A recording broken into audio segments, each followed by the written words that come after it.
Practical का दूसरा चरण, वाटरशेड क्षेत्र की गणना। हमने पहले चरण में टोपोशीट पर वाटरशेड का एरिया तो निकाल लिया, परंतु उसका ज़मीन पर वास्तव में एरिया कितना है और इसे कैलकुलेट कैसे करना है वो हम इस चरण में सीखेंगे। सबसे पहले आपको एक ग्राफ पेपर लेना है। अब उस ग्राफ पेपर पर या तो आप ट्रेसिंग शीट या कार्बन पेपर रख सकते हैं। ये रखने के बाद आपको अपना टोपोशीट लेना है और टोपोशीट पर बना जो वाटरशेड बेसिन का शेप है वो ड्रॉ कर लेना है।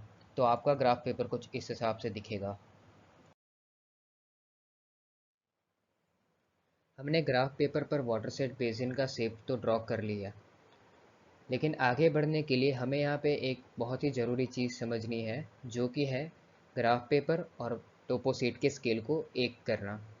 अब स्केल के बारे में हम पहले पढ़ चुके हैं थोड़ा, इसे थोड़ा हम फिर से याद कर लेंगे।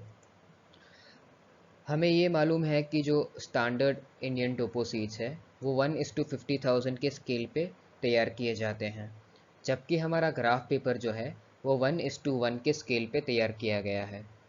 इसलिए जब हमको वाटरशेड का एरिया निकालना हो, ये बहुत ही ज़रूरी है कि हम ग्राफ पेपर का स्केल टोपोशीट के स्केल के साथ मैच कर लें।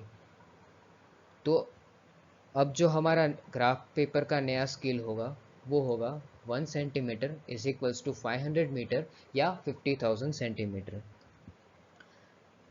जो हमें ये दर्शाता है कि ग्राफ पेपर पर 1 सेंटीमीटर ज़मीन पर 500 मीटर के बराबर होगा।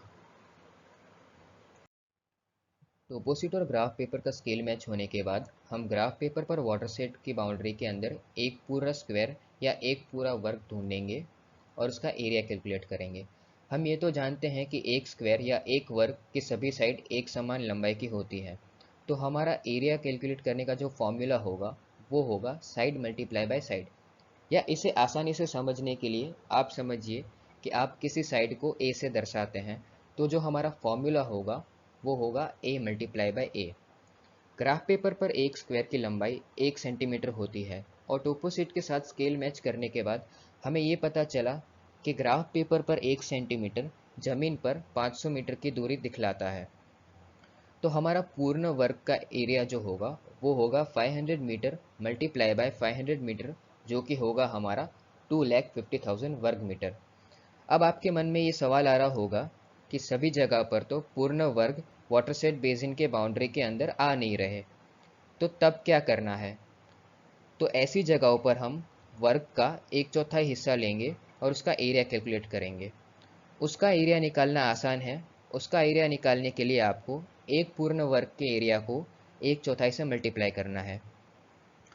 यानी कि इस केस के लिए 2,50,000 को हम 1/4 से मल्टीप्लाई करेंगे, जो हमारा 1/4 वर्ग का एरिया देगा, जो कि होगा हमारा 62,500 वर्ग मीटर।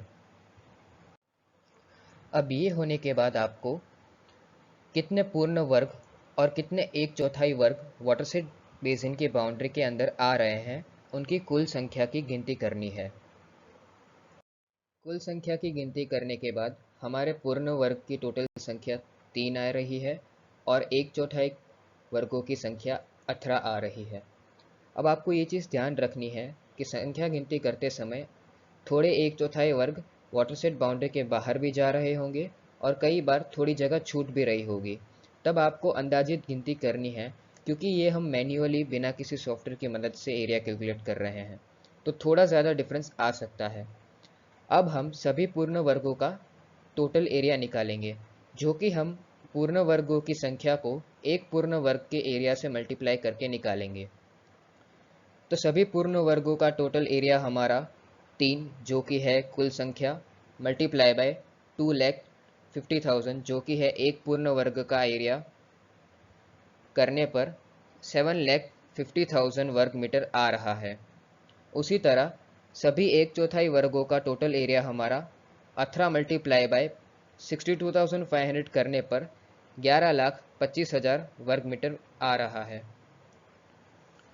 अब वाटरशेड का एरिया कैलकुलेट करने के लिए हम सभी पूर्ण वर्गों के टोटल एरिया को सभी 1/4 वर्गों के टोटल एरिया से ऐड करेंगे, जो कि होगा हमारा 7,50,000 वर्ग मीटर प्लस 11,25,000 वर्ग मीटर, जिसका टोटल हमारा 18,75,000 वर्ग मीटर आ रहा है। अब ये जो 18,75,000 वर्ग मीटर आ रहा है वो हमारा एक पूरे वाटर शेड का एरिया है।